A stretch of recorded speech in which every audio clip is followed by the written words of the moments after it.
magaalada hadda waa kala go'an halkii ay magaalada isaga gudbi jireen guddi kuwaad marka boondaas marka hadda waa maalmahan waloor baabuur lagu mari jirin baabuurtu waa istaagtay hadda waxaa mari jiray keliya baabuurtu waa weyn oo militariga ah iyo cagaftaas bisaa mari karto marka taa waxay ku tusinaysaa marka magaalada inay kala go'an tahay oo laba qayb ay kala tahay oo qaybna halkan ay jirto qaybna ay ceeldaana jirto aad iyo aad u mahadsantahay marka qaabka ay u kala go'an tahay ma qaabkii beled weyne sida bari iyo qoraxsan miyay u kala go'an tahay mise qaab ka duwan ما hadda kulli baadiya kala guuy taas ma aha oo hadda qoraxsan iyo barina uma kala go'ana beledweyne oo hadda inta waa sida xarid waa soo faasaga furada inaan cabsulada cabsima walaho waa biimada xoogeeda biimada jiraan inta baa walaha sidii ugu degan tahay laakiin halkaan waxay u kala go'an tahay sidii barodiyo sida markaas hadii su'aashaada aan ka jawaabo sidaasoo kale u kala go'an tahay maxay lama gudbi karo yani baawur ma gudbi karto walaal baawurtan cabdibilaha ku jiri xoog lahaa baawurta cabdibila waqtigiisa dooxoota waa ma gudbi karo baawurta waa weyn keliya iyo cagafta bisa gudbi karto dadna iskaba dhaafta marka waa kala go'an tahay magaalada marka oo la soo koobo magaalada hadda waa kala go'an tahay la isku saxo karo waa gartay marka maadaama ay kala go'an tahay soo suurtagal ma aha in dadka qaarkood ay ku go'doonsan yihiin meesha biyaha ay hareereeyeen maamulka qaarna xagga jiraan intay joogaan aniga dadka dhinacan joogaan ka mid ahay oo magaalada joogo ujeedadan u joogna wax kale ma aha haddii aan aragno dad noocaas ah oo dad waxaa jira mesela xaafidiyada kala buula yacquub meel yiraahdo xoogo taag ah doon subugda kala xoogo meel taag waaye dadaa ku haray oo marka aanan bixin oo iska joogin marka biyaha shalay iyo maanta iyo waa sii badanayaan haddii dadka noocaas oo kala telefoonada inay haystaan guddiyaha loo xisaaray xaafadaha haddii dadka noocaas oo kale aragno waayig hore saasaan sameyn jirnay baabuurta hiil walaal ayaa naga saacidin jirtay iyo Etoobiyaanka baa Amazon isku dhaho gaaraan hiil walaal cagaf ayaa la keenayo oo hadda bilaabatay oo dadka xoogo $1 iyo $2 ka qaadaysa dadka waa xaq inay aadaan ay soo qaraataan haddana ay soo hoydaan dadaa jira xagga ka soo qaraaban ay soo hoydaan saasa lagu bari karaa marka hadda cagaf xataa waxa imaan doonto waqti aysan mari jirin sidaan aan ku ognahay waqti ay baabuurta weyn xataa aysan mari jirin ayaa imaan doonto laakiin hadda sidaan aragnay baabuurta bilitiga waa mari kartaa waa weyn oo xoog leh cagafta waa mari kartaa hadda laruuraan haysanaa laakiin markay saan ku sii socoto biyaha waxaa imaanaysa inaan marnaba la socodin haddana doontii aad bilaabanayso jeeska saddexaad waay jeeska kale ku xigay doonaa bilaabanayso marka doon baa wax kale lagu gudbi karo malaha imaanayso laakiin hadda dad iyo baabuurtii kale waa u dhamaatay ma mari karaan waa gartay sheecis baan marka aad saas leedahay ma biyaha ayaa kor u sii socda oo soo badanaya biyaha soo badanaya shalay hadda waxaa la soo gaarsiiyay xataa tuulooyinka saameyn ku yeesheen 3 tuulo oo halis ku jireen oo luuq dheer tuulo la yiraahdo iyo jiif dheer iyo buula raaxo oo wabigii uu biyihii banaanka u soo baxay oo caruurtii waana dadkaas marka hore waadiga dadkii meesha deganayeen kuwa magaalada ku joogaan kale ku joogeen oo ma aysan bixin oo shalay gurmad adag loo dilay oo yani saas lagu soo badbaadiyay bacda Allah subhanahu wa ta'ala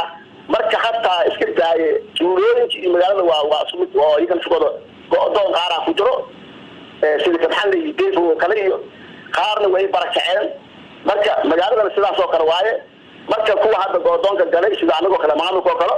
waxa imaanaysa marka in marka dalalaad waxa loo diyaarsan oo hadda la soo xiriiray ciidankii walaana la soo xiriiray oo markaas yani shalay way yimid maanta way imaanayaan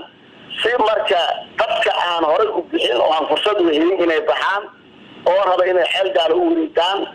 si loo qaado adiga loo geeyo meesha xeel gaar loo geeyo marka barnaamijkaas hadda socdo waana barnaamij aan hore aan qorshahan aan u dejiyay waxa hadii ilaahay yiraahdo marka insha Allah waxaan rajaynaynaa hadii barnaamijkan oo marka hadda baabuurta xulaas ku khatar sidaan ku sheegay haddana dooman aan isticmaali doonaa oo marka saacad lagu garbi doono anagoo marka doontaas ka taxadiri doono sidii kol hore dhacday isan doonin oo halkaas meesha ay doonta soo deganayso sida kabaanka oo kale iyo kale iyo meesha xaggaba in ciidamada dhigo sida dadka ay markaas markay raacayaan loo tartiibiyo oo sidii kol hore 10 iyo 9 qof ka badan ay raacayaan waxaas oo dhan barnaamij kale ka duwan yahay wili lama gaarin hadda waxaan maraynaa fiiskii labaadaan maraynaa cagaf iyo baabuurta weyn bisha mari karto baabuurtii kale waqtigooda waa dhamaaday ma mari karo dadna iskaba dhaafo aad u maasanta aad u kulmi waa gartay marka gudoomiye marka aad saas leedahay wax fariin ah ma gaarsiiseen fatahaadii hore waa taan xusuusano in xubno ka tirsan ilaa 6 qof haddaanay ka badnayn ay ku gadoontay doontooda oo qaarkood weli meydkooda la laayahay marka maxaa fariima oo aad gaarsiiseen dadka ku go'doonsan biyaha oo aad laftiina maamulka aad ka mid tihiin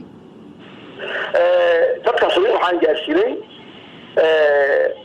horaan wacyigelinta u sameeyay barnaamijka hadaan ku sheegay horaan uga hadalnay laakiin waqtigeedii ayay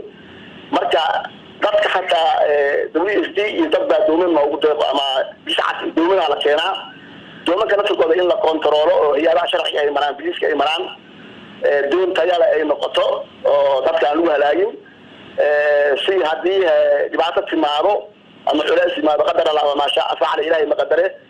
xisaabtan loo helo waxaas oo dhan waa la qorsheeyay haddii ay doonta bilaabatana markaas inaan dadkii wacyigelin ka sameeyno oo waaba ku sheego ciidan meesha la geeyo oo sida loo raacayo rabaatid iyo nidaam iyo raaca hore iyo raaca labaad iyo dadka saas loogu sameeyo siiskaas waa soo socdaa laakiin hadda wili ma bilaaban marka insha Allah ilaahay hadda laakiin waxaan taaganahay wixii baxaayo cagaftaas iyo baabuurta waaweynka ah ayaa hadda lagu qaadayaa weliba cagaftu waa iska ganacsi aan waa laakiin annaga ahaan samaaqul ahaan cid alaale ciddii 4 xaafadood magaalada oo ama go'doon istiraada biyaha ay soo gaaray ama culays dareemaan wayna la soo xiriirayaan waa sheegnay anagana waxaan u harmay oo aan u joognay intaas waaye si marka aan u xirno baabuurtii hiir walaalo markas noo imaanayso oo loogu qaado ilaa hadda maanta ilaa 2 biri kala fursad waxaan haysanaa ee dadka lagu bixi karo oo lagu geey karo xagga wixii ka dambeeyay laakiin waxa fursadii waa la weynayaa oo barnaamijkaas markuu bilaabdane nidaam iyo qorshe iyo hab ayaa loo sameeyaa waxaad ogtahay wasiiradii aad joogo oo Hirshabeelle madaxweynihii aad joogo qorshe loo kala sameeyay galfulnama loo kala sameeyay qolo waxay soo gudbinayaan qorayaan baahida iyo meelaha go'doonka iyo nidaam qolobo waxa loo xisaaray dhawaan marka waxaan bilaabi doonaa hadii ilaa iraado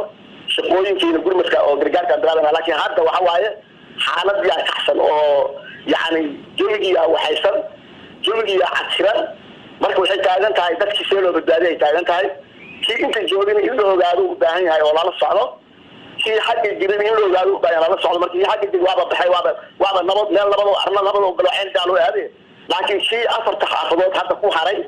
ee jooga hadii uu khatar dareemo sidii loo inqaadi lahay ama loo badbaadi lahay bacda Allah subhanahu wa ta'ala hadda ay taagan tahay marka magaaladii marka xaalkaas ay mareeyaan maalin kadib waxaan gudaa inay sii xulisiin oo marka yaa meeshii aad shalay kuwa ka xudurta aan kuwa ka aad arkaysa inay marka ay naaska dhinacaas ay hadda ku tagayso waa magaalada dhexdeeda biyaha oo dadka ay gooshaan oo ay ku socdaan waa marka fiirsid marka insha Allah ilaa hataa waxaan maqlaayay dadka qaar inay leeyihiin yaxaasa xiriirada oo kale ayaa soo baxay oo biyaha soo raaco marka insha Allah ilaa kulli ilaa hadda wax dhibaato ama dhaawac ama dhimasho ma dhicin bacda Allah subhanahu wa ta'ala u dadaalnay caruurta dadkeeda oo biyaha ku dawaalin jirtay waa laga digay waa laga joojiyay marka maamulka dadaal badan oo ku jira gudoomiyaha gobolka asaga xeeltaan oo jira oo hadda hool xaq ka haya annagana inta waxaan lagu qeybay hool waxyaalaha qaar xagga jiraan marka waa la isku yeediyay intaasna waxay ku timid si marka maamulka Hirshabeelle joogo madaxweynaha hadda magaalada la jooga ilaahay khayr ha siiyo runtii waa iyo wasiiradu waxay la qeybsanayaan bulshada ay la qeybsanayaan waa markii madaxweynaha madaxweynaha markii saano kale taadii waa bixi jiray wuxuu aad jiray meelaas ama soo aad jiray laakiin madaxweynaha Hirshabeelle hadda wuxuu ku sugan yahay magaalada Beledweyne ku sugan yahay waa gartay madaxweynahaba aan ka qabanay lacagta ma lagu wareejiyay gudiga fatahaadaha oo la ballan qaado madaxweynuhu uu hayay taas faa'iideeda kulli waxay ku fiican tahay madaxda anaga wili hadda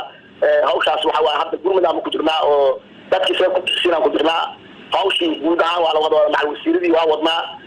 maadaama magaalada ay kala go'day barnaamijkaas hadda ku jirnaa laakiin systemka waa ku sheegay feeska labaad marka feeska naga dhamaado oo dadkii wixii barbaran hadda aan fiirino maalintii waa kormeer baan sameeynaa mar guudiyena la tagaa mar kuushina la tagaa mar waxaa la tagaa dadkii la wareysanaa gudiyaasha waa noo soo gudinayaan marka hadda gurmad oo waxaan ku jirnaa see dadka looga saaraa maadaama magaaladii ay kala go'day oo laba meel ay kala noqotay see looga saaraa kuwa halkaan ku xayiray kuwa xagga tag waa bixeen ee loo xeel gaal hadda lagu jiraa feeskaas markuu dhamaado feeska ku xigay marka ayaa bilaabo doono gargaarka waa ku sheegay أبرنت ما حتى سعته مركي جرجال وبلاد كبعد مدحويني وحو هايو iyo wixii barnaamijka video magacaabo doona sidoo madaxweynaha noo sheegay fatahaada heer federaal guddiga ma doonaan heer yaani madarka alxamdulillah fi shabeelay ma doonaan heer gobol iyo heer degmo maamulka ay ma doonaan saddexda guddiga shaqay doonto guddi kastana waxa loo xilsaari doonaa hawlo gaar ah marka kharashaadka markaas ay maanay hadda sidii kharash iyo lacag laga hadlamada la joogo hadda waxa la joogaa yaani warsee dadkii maadaama diinay si badanaa see dadkii lagu bixiyaa oo lagu geeyaa halkii meesha loogu talagalay hadda aan taaganahay aad iyo aad u mahadsantahay